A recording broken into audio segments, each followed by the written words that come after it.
हाय। सो मैं बहुत ये स्टेटमेंट देता हूँ जो लोग हमारे पास आते हैं काउंसलिंग करने, अपने टीम मेंबर्स को भी, कि बाय 2022 इफ़ नॉट 2021 इंडिया से या डेवलपिंग नेशन से डायरेक्ट एक्सप्रेस एंट्री की ऑप्शंस ख़त्म हो जाएंगी। तो लोग कहते हैं नहीं सर, आप ऐसे ही बोलते हो क्योंकि शायद आपका स्टडी अब्रॉड का बिज़नेस है और आप हमारी एक्सप्रेस एंट्री की फ़ाइल नहीं लगाना चाहते, जबकि हम पीआर का भी काम करते हैं। और मैं वही कहता हूँ कि पीएनपी की ऑप्शंस हैं, कैनेडियन एक्सपीरियंस क्लास है और 10-12 रूट है कनाडा जाने के लिए। लेकिन जो सबसे सिंपल एक्सप्रेस एंट्री रूट जिसे आप और मैं जानते हैं, जिसे हम पॉइंट सिस्टम कहते हैं, प्रोवाइडेड आपके पास कोई पीएनपी नॉमिनेशन नहीं है, आपके पास कोई कनाडा का एक्सपीरियंस नहीं है। तो अभी लेटर से ड्रॉ निकला 821 कट ऑफ था, लोग घबरा गए। जो परसों आया कि सर ये तो 821 पहुँच गया। फिर मुझे एक्सप्लेन करना पड़ा कि भाई ये पीएनपी है। तो वैसे तो देखिए, अगर मैं हम कनाडा पीआर की बात करेंगे तो 1 घंटा भी कम है। अभी शॉर्ट में बताता हूँ कि जो मैं कहता हूँ एक्सप्रेस एंट्री। तो देखिए, अल्टीमेटली जो कनाडा में पीआर लग रही है for professionals, we are not talking about, हम बिजनेस पीआर की बात नहीं कर रहे हैं, ओनर पीआर की बात नहीं कर रहे हैं, एंटरप्रेन्योर पीआर की बात नहीं कर रहे हैं, और हम लीमा वाली रूट की बात भी नहीं कर रहे हैं। हम बात कर रहे हैं प्रोफेशनल्स की। तो कनाडा में जब पीआर लगती है ना, तो 10 से 11 फैक्टर है, राइट। अगर आप कभी कनाडा नहीं गए पढ़ने या काम करने, या कोई आपका रिलेटिव कनाडा में नहीं रहता, या आपके पास कनाडा का जॉब ऑफर नहीं है, जो मोस्ट ऑफ द इंडियंस के साथ होगा, तो हमारे पास 4 फैक्टर बचते हैं जिनमें हमें पॉइंट्स मिलते हैं। एज, एजुकेशन, वर्क एक्सपीरियंस और इंग्लिश लैंग्वेज स्कोर। मैंने फ़िलहाल आसानी के लिए आइल्स ले लिया है। इन 4 फैक्टर के अलावा फिर 5वां फैक्टर आता है कनाडा में एजुकेशन, 6ठा फैक्टर आता है कनाडा का वर्क एक्सपीरियंस, 7वां फैक्टर आता है कनाडा में कोई पीएनपी नॉमिनेशन, कोई जॉब आपके हाथ में है, कनाडा में कोई आपका सिबलिंग रहता है, कनाडा में कोई आपका रिलेटिव रहता है, जो हम मान के चल रहे हैं फिलहाल हमारे पास नहीं है। अब इन 4 फैक्टर में क्या आपको मालूम है कि अगर आपको मैक्सिमम पॉइंट्स मिल जाए हर एक फैक्टर में, तो भी जो आपका स्कोर बनता है ना 496 बनता है। जी हाँ, एज के मैक्सिमम 110 पॉइंट्स है, एजुकेशन के 150 हैं, वर्क एक्सपीरियंस के 100 हैं, this is work experience in India, और आइल्स के मैक्सिमम 136 हैं। अगर आप 9999 मार दो तो 496 बनते हैं। आपने देखा होगा रिसेंटली जो कट ऑफ जा रहा है, अब मैं एक्सप्रेस एंट्री की बात करूँ, जो दिसंबर एंड में आया था वो था 469।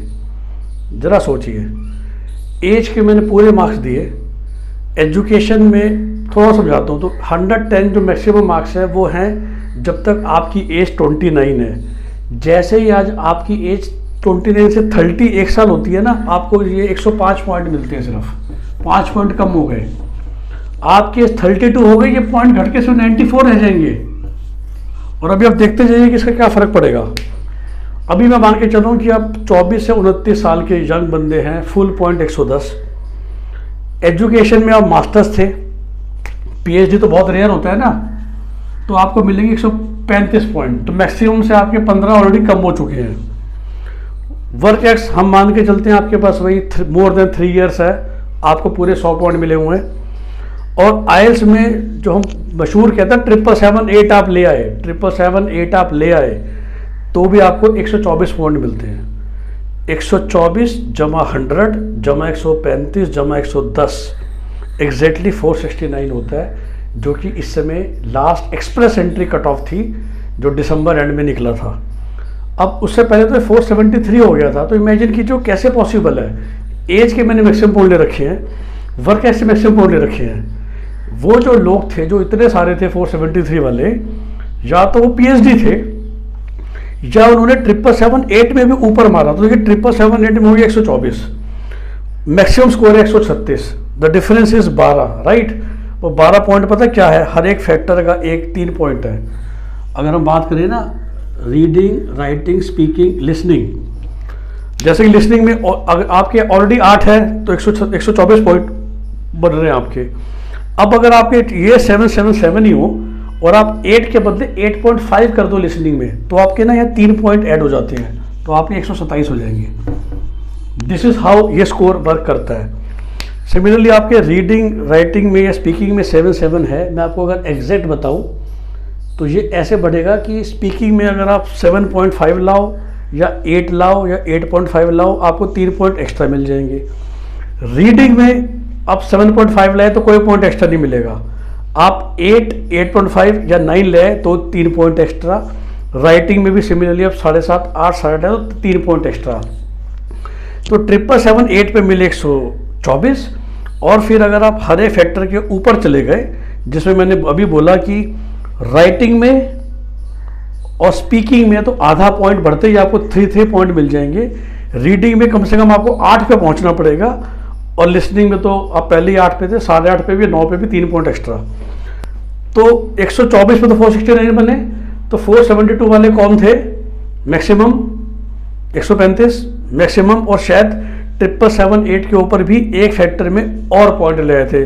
लिसनिंग में 8.5 ले आए होंगे, या राइटिंग में 7.5 या 8 ले आए, स्पीकिंग में ले आए, या राइटिंग में रीडिंग में 8 या अबव लाए, तो आप 472 473 पे पहुंचते हो। 469 का मतलब यही है कि आप 777 पे झूल रहे हो, और ये सब मैक्सिमम है। तो इनमें, और ये भी देखिए 29, तो ये जो एस्पिरेंट है अगर ये 32 का हो गया है ऑलरेडी, तो इसके तो 16 पॉइंट का नुकसान हो गया, 16 पॉइंट का। अब वो 16 पॉइंट कंपनसेट तो हो ही नहीं सकते। अगर आप आइल्स में मैक्सिमम भी ले आओ तो आपके 469 नहीं बनेंगे। तो सिमिल दैट्स व्हाई सेट की एक्सप्रेस एंट्री अब इतना कॉम्पिटिटिव हो चुका है कि मैक्सिमम पॉइंट पे वो खड़ा है। तो लोग मुझसे पूछते हैं सर ऐसा क्यों है?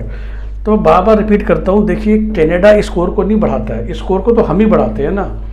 कनाडा का एक बेंचमार्क है कि उसको साल में 1 लाख PR देनी है, या चलो वो कह रहे हैं कि बढ़ा देंगे, हम लेते हैं 2 लाख PR देंगे। 2 लाख PR साल में देने के लिए मतलब मोटा मोटी महीने में 15,000 देनी है, हर 15 दिन में 7,000 देनी है। तो वो लोग क्या करते हैं कि जो उनके पूल में जितने कैंडिडेट हैं वो टॉप 7,000 को IT दे देते हैं, फिर 15 दिन बाद टॉप 7,000 को IT दे देते हैं। अब समस्या क्या है कि इन 4 फैक्टर के अलावा पिछले 7 साल से हर साल 2 लाख तो इंडिया से ही, और फिर पाकिस्तान से, बांग्लादेश से, सारे डेवलपिंग नेशन से लोग कनाडा जाते हैं पढ़ के सेटल होने के बहाने। तो हर साल कनाडा में 5 लाख लोग एडिशनल आ रहे हैं, जिनके पास इन 4 के अलावा 2 मेजर फैक्टर हैं, Canada education and Canada work experience, जो उन्हें बाद में मिल जाएगा due to post study work visa. और उन 2 फैक्टर की वजह से जब वो इस पूल में ऐड हो रहे हैं, वो इसको ऊपर ऊपर ऊपर खींचते जाएंगे। और इसीलिए मैं बड़े विश्वास से कहता हूँ कि 2020 लास्ट था, मुझे तो 21 में भी डाउट है, लेकिन 2022 तक आते आते उसी को PR लगेगी।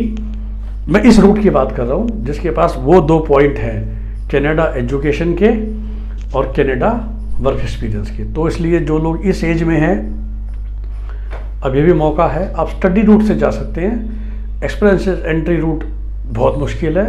ऑफ कोर्स फिर आप PNP रूट या बाकी जो रूट्स हैं उसके लिए आप हमसे कंसल्ट कर सकते हैं। बट जो लोग बेचारे एक्सप्रेस एंट्री के इंतज़ार में बैठे हुए हैं, 440 पॉइंट लेके, 450 पॉइंट लेके, और क्योंकि उनको कंसल्टेंट्स ने बोला है कि चिंता मत करो जी 469 450 पे गिरेगा, तो विवेक गुप्ता अपनी प्रेडिक्शन देता है आप सबके सामने।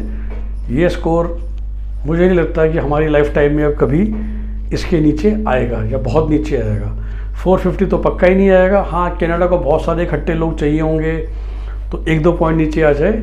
और भाई हम भी कहते हैं कि 465 वाला उम्मीद कर सकता है, बट 450, 440, 430 पर अगर आप उम्मीद कर रहे हो तो आप अंधेरे में उम्मीद कर रहे हो, चांस बिल्कुल भी नहीं है। तो आपको अपनी प्लानिंग लाइफ की उस हिसाब से इमीडिएटली कर लेनी चाहिए। आई होप कि this video will help all of you to understand Canada का express entry system, point system और ये सब कैसे चलता है। हैव अ नाइस डे, और दोबारा देख लीजिए एक बार।